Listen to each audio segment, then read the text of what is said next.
Big headline here, Eric, is that Disney is now saying they're planning to reopen Shanghai Disneyland on May 11th. That's certainly a big symbolic step, even though other parks will remain closed around the world. What's your headline takeaway from these results? Well, Disney's willing to open up these parks early in order to preserve revenue. But Shanghai Disneyland is a relatively small part of their overall parks business, and their parks business in the U.S. still remains closed and likely will remain closed, or at least seeing significantly reduced revenue for the foreseeable future.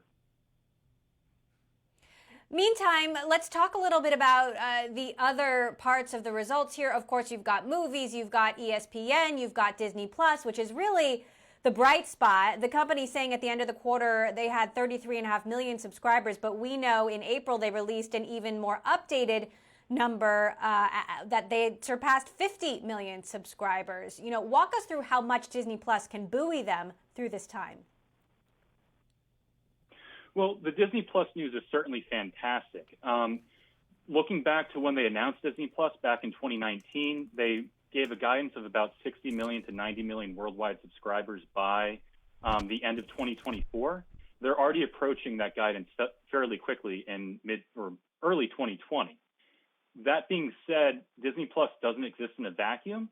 A lot of the growth, or a lot of the reason why they're going direct to consumer with Disney Plus is to help supercharge other parts of their business, namely their parks and their movies business, which remains closed right now. So while the growth is very impressive, it is a little bittersweet. So talk to us about how movie theaters remaining closed drags on the bottom line. Of course, we saw, the film studio, not a great quarter, not unexpectedly, but still buoyed by Frozen 2, which opened early in the quarter, a new Star Wars movie, but that's not going to happen for the current quarter. Well, it's important to realize when we look at the Q1 results or the Q1 calendar year 2020 results, is that the impacts in the U.S. didn't hit until the very end of March. So when we look to Q2 2020 calendar year, when we look towards the rest of 2020 and even into 2021, movies and theme parks are likely to remain closed. Disney really is dependent on these large tentpole movies.